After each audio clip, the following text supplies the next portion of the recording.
Hello students, आज हम profit and loss का क्वेश्चन सोल्व करेंगे। राम बाय सम पेपर विंड फैन एट 4 पर रुपीज। इसका मतलब क्या है कि राम ने कुछ पेपर विंड फैन खरीदे हैं 4 पर रुपीज। कितने में? 1 रुपये में 4। यानी कि उसने कुछ खरीदे हैं, हो सकता है उसने बहुत सारे खरीदे हों, 10 खरीदे हों, 20 खरीदे हों, कितने भी खरीद सकता है। पर उसका कॉस्ट क्या है उनकी कि 1 रुपये में 4 आते हैं। ठीक है, 1 रुपये में कितने खरीदे उसने? 4।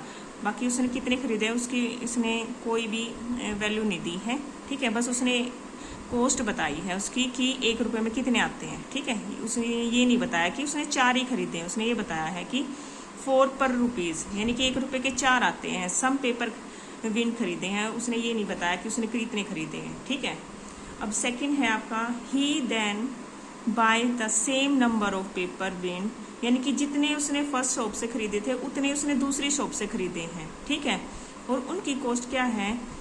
एट 5 पर रुपीज़, यानी कि वो 1 रुपये में 5 आते हैं। ठीक है, एक तो 1 रुपये में 4 आते हैं, एक 1 रुपये में 5 आते हैं। ठीक है, तो सस्ते कौन से हुए? ठीक, ये ना जो 1 रुपये में 5 आए।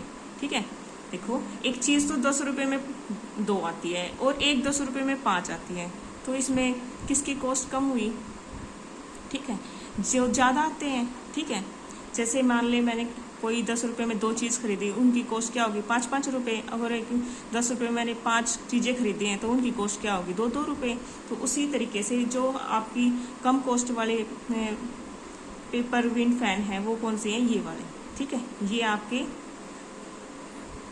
ज़्यादा रुपये, मतलब इनकी कॉस्ट ज़्यादा होगी। अब सेकंड लाइन आपकी ही पुट्स देन ऑल टुगेदर, उसने क्या किया? वे सारे जो है ना फैंस वो मिक्स कर लिए एंड सेल देम एट 4 पर रुपीज़। देखो उन्होंने क्या किया, उसने क्या किया? उन सभी को 1 रुपये में 4 बेचे। ठीक है, वैसे तो यहीं से पता चल रहा है कि प्रॉफिट हुए हैं। कैसे? एक तो उसने 1 रुपये में 5 खरीदे, एक 1 रुपये में 4 खरीदे हैं और वो बेच रहा है 1 रुपये में 4, तो प्रॉफिट ही तो हुआ, क्योंकि उसने कुछ तो से 1 रुपये के 5 भी तो खरीदे हैं। ठीक है, तो यहीं से पता चल रहा है कि उसने वो ज़्यादा महंगे बेच रहा है। ठीक है, प्रॉफिट में बेच रहा है, यहीं से पता चलता है आपको। अगर आपको खाली लॉस और प्रॉफिट बताना तो यहीं से पता चल जाता है आपको कि उसने 1 रुपये में 4 बेचे। ठीक है, क्यों? कैसे? देखो एक जगह से एक शॉप से सो खरीद रहा है 1 रुपये में 4 और एक से 1 रुपये में 5, तो प्रॉफिट किस में हुआ उसको बेचने में? इसमें 1 रुपये में 4 में, यानी कि 1 रुपये में कम बेच रहा है और उसने खरीदे क्या है?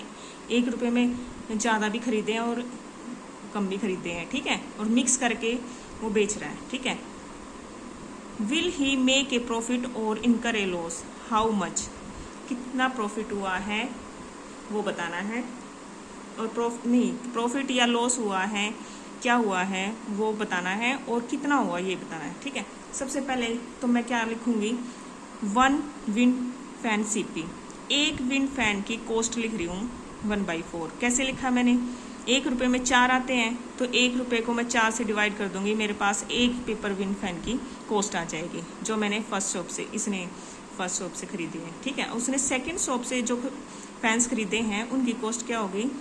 1 wind fan CP equal to 1/4 rupees second shop. 1 रुपये में 5 खरीदे हैं, तो 1 को 5 से डिवाइड कर देंगे, एक विंड फैन की कॉस्ट आ जाएगी। अब क्या किया कि उन दोनों की कॉस्ट, यानी एक एक की कॉस्ट हमने ऐड कर ली। ठीक है, इससे हमें ये पता चल जाएगा कि अगर हम उनको अलग अलग ले रहे हैं तो उनकी एक एक की क्या कॉस्ट होगी। तो यहाँ पे मैंने इनको ऐड कर दिया 1/4 + 1/5, यानी कि हम एलसीएम ले लेते हैं। एलसीएम इसका 20 आया। ठीक है, जब और एलसीएम लेने का एक तरीका ये भी है कि अगर ये दोनों नंबर एक ही टेबल में नहीं आते तो उनकी मल्टीप्लाई कर लेते हैं हम। यहाँ पे 5 4 × 20 आ जाएगा। ठीक है, फिर हम 4 को 20 से डिवाइड करेंगे, 5 आएगा, तो 5 को 1 से मल्टीप्लाई करेंगे, यहाँ हो जाएगा प्लस, फिर 5 को इसको 20 से डिवाइड करेंगे, 4 आएगा, 4 को यहाँ 1 से मल्टीप्लाई करेंगे, प्लस कर दिया, 9/20 हो गया आपका। ठीक है, अब सीपी ऑफ 1 विंड फैन। अब पहले तो मैंने इन दोनों की कॉस्ट को, एक एक की कॉस्ट को मिक्स कर लिया। ठीक है, प्लस कर लिया। फिर अब मैंने क्या किया कि इन दोनों को ना मैंने हाफ कर लिया। ठीक है, क्यों? कि जो सीपी क्या किया मैंने, अब इसका हाफ क्यों किया।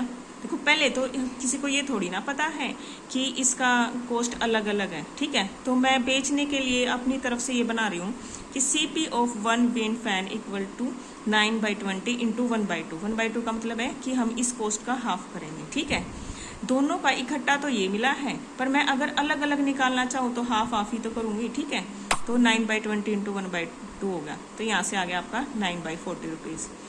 Now 1 wind fan is sold after combining equal to 1/4। ये आपको क्वेश्चन में दिया हुआ है कि उसने क्या किया, दोनों के मिक्स करने के बाद उसको 1 रुपये, उस पेपर्स को 1 रुपये में 4 बेचे हैं, ठीक है, वो लिख लिया। यानी कि एक का की कॉस्ट जो आपकी SP होगा, जो सेलिंग प्राइस होगा 1/4 है एक पेपर फैन की, ठीक है।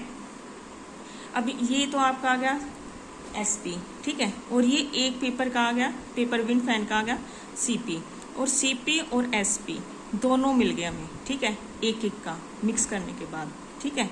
ये आ गया आपका, ये मिक्स करने के बाद का CP है और ये मिक्स करने के बाद का SP है, ठीक है। अब हम क्या करेंगे, अब हम देखो हमारे पास क्या होता है, SP माइनस CP करेंगे हम, ठीक है। SP माइनस CP करने से क्या पता चलेगा, अगर हमारा आंसर पॉजिटिव में आता है तो हमारा प्रॉफिट होगा और नेगेटिव आता है तो हमारा लॉस होगा, ठीक है। तो इससे कैसे पता चलेगा कि ये प्रॉफिट लॉस, इस लाइन से कैसे पता चलेगा। देखो हम जो चीज़ बेचते हैं ना, अगर उस वो खरीदने से ज़्यादा उसका रेट होता है, ठीक है, खरीदने से ज़्यादा रेट होगा तो वो ज़्यादा बेचेंगे, ज़्यादा रुपए में बेचेंगे तो प्रॉफिट होगा, और कम में बेचेंगे तो लॉस होगा। तो हम उसको पता करने के लिए हम ये SP माइनस CP करेंगे। SP क्या 1/4, CP क्या निकाला था हमने 9/40, तो हम माइनस करेंगे, LCM इसका 40 आ जाएगा, करने के बाद 1/40 आ जाएगा। ये आपका पॉजिटिव आंसर आ रहा है। जब पॉजिटिव आंसर आए तो ये हमारा प्रॉफिट होता है। और परसेंट हमें ऑप्शन किस में दे रखे हैं, परसेंटेज में। अगर आपको परसेंटेज में ऑप्शन मिले तो आप परसेंटेज कैसे निकालोगे प्रॉफिट का, आप लिखोगे यहाँ पे when CP is 9/40 then profit is 1/40, ठीक है। जब आपका कॉस्ट प्राइस 9/40 है तो प्रॉफिट 1/40 मिल रहा है आपको, ठीक है। अब प्रॉफिट कहाँ से, यहाँ से लेंगे आप। व्हेन CP इज 1, जब आपका CP 1 हो देन प्रॉफिट 1/40 डिवाइड बाई 40/9 होता है, ठीक है। इससे डिवाइड करेंगे यहाँ 40/9, मैंने डायरेक्ट लिख दिया है यहाँ पे, मल्टीप्लाई करके इसका रेसिप्रोकल करके 40/9 हो गया, ठीक है। अब 100 देखो इसमें ज़्यादा मिल रहा है, 1 में हमें कम मिलेगा, कम में मिलने का मतलब है कि हम डिवाइड करेंगे, ठीक है। अब 100 ज़्यादा हो जाएगा तो मल्टीप्लाई करेंगे, यानी 1/40 मल्टीप्लाई 40/9 इंटू 100, 40 से 40 कैंसिल, आपका आ जाएगा यहाँ से 100/9, यानी 100/9%। ये आपका आंसर है।